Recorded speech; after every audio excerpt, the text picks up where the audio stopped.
What lies ahead of us and what lies before us are tiny matters compared to what lies within us. Ralph Waldo Emerson believed that true worth comes from within.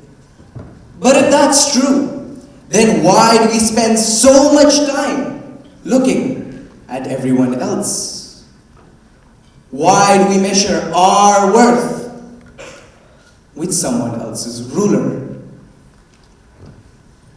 Because the moment we do, we feel left behind, not enough. And that feeling has a name: the social comparison theory.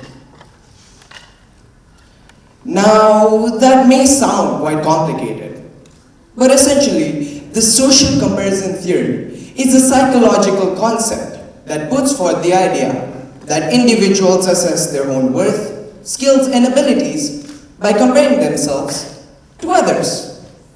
This theory, introduced by Leon Festinger in 1954, highlights that people evaluate their qualities such as weight, appearance, economic status, careers, relationships, families, lifestyles, possessions, and the list goes on.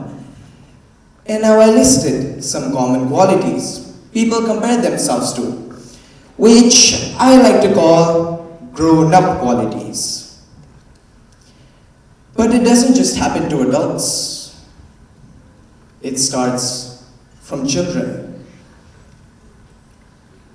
From an early age, we're taught to compare, so that we're not falling back. I still remember in grade 5, I ran to my parents beaming with joy. I had gotten a perfect score in my English exam. But my parents, they weren't satisfied. It's good, but look at your friends getting 100% on their math and science exams. Why can't you be like them? My world instantly and completely shattered. But as time went on and I climbed up the grades, I developed a comparative mindset. I started questioning myself, doubting myself, forcing myself, and that helped me achieve high marks. But did I really achieve true happiness? I felt small, not good enough, like being lost in a crowd, neither feeling nor understanding myself. Was I really me? Or was I just a person built on competition and comparison? Even during writing this TEDx talk, I constantly compared myself to my previous speeches. Am I writing this correctly? Can I relate to others? Does this talk even make sense at all? And it's not only students who are compared. It's parents, teachers, schools, everyone. Sometimes, when we're not satisfied with a certain teacher, it's easy to label them as bad. But really, it's them trying their hardest, yet we still compare them. Oh, this teacher's better. No, this teacher's the best. I don't like this one. If it hurts us when we're compared, why do we think it hurts them any less? I've seen some of my peers leave this school chasing something better as if value exists somewhere else. But sometimes, in that search, we often forget what we had right in front of us. And that's really what comparison does. Comparison doesn't put us ahead. It turns deep appreciation into profound insecurity. Now, this raises another question, which is why we compare in the first place. Mainly, it's an evolutionary survival instinct.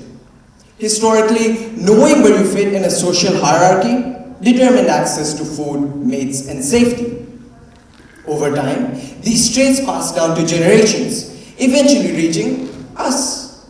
But the worst part is, at that time, people compared themselves to 10 or 20 people. Now, we compare ourselves to thousands of people, all with one single scroll. And not being fully aware of the gravity of this quality greatly exacerbates this issue.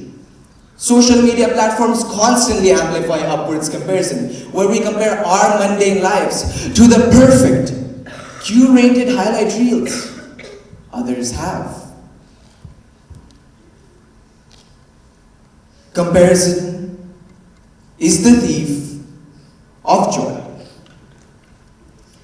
I'm pretty sure we've all heard of this quote from former US President Theodore Roosevelt. And the point is simple. Comparison is the grim reaper of happiness. We probably feel worse after scrolling through someone's lavish life, but why do we feel that way? Well, comparison is especially detrimental to your self-esteem, fueling your self-inadequacy. Constantly comparing ourselves to others makes us subconsciously divert from our own accomplishments and highs, focusing on the seemingly better achievements others have, heightening our perceived weakness. It makes us feel like we're not enough, like we'll never be enough. And this brings me to my other point, about how comparison just generates a never-ending race, or a moving goalpost effect, because there will always be someone that's more talented, has a better career, and lives a life full of luxury with not a flaw in their world. It's like a race with no finish line, because no matter how far you go, there will always be someone ahead. At some point, it stops becoming about growth and starts turning into envy. Instead of comparing ourselves to those who apparently have a better life, it's best we compare ourselves to who we were yesterday.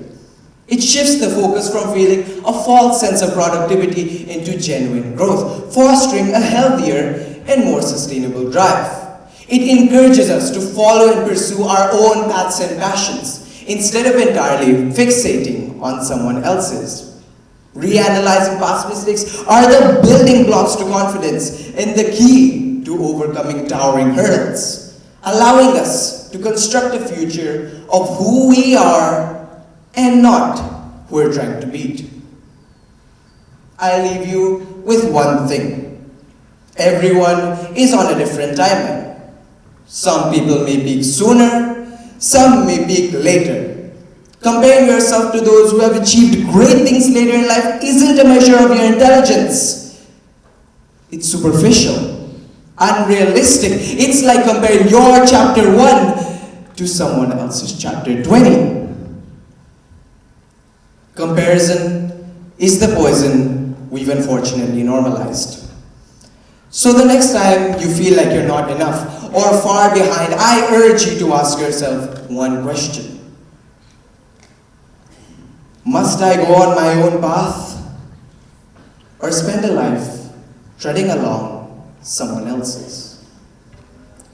Two roads diverged in a wood, and I took the one less traveled by. And that has made all the difference. Thank you.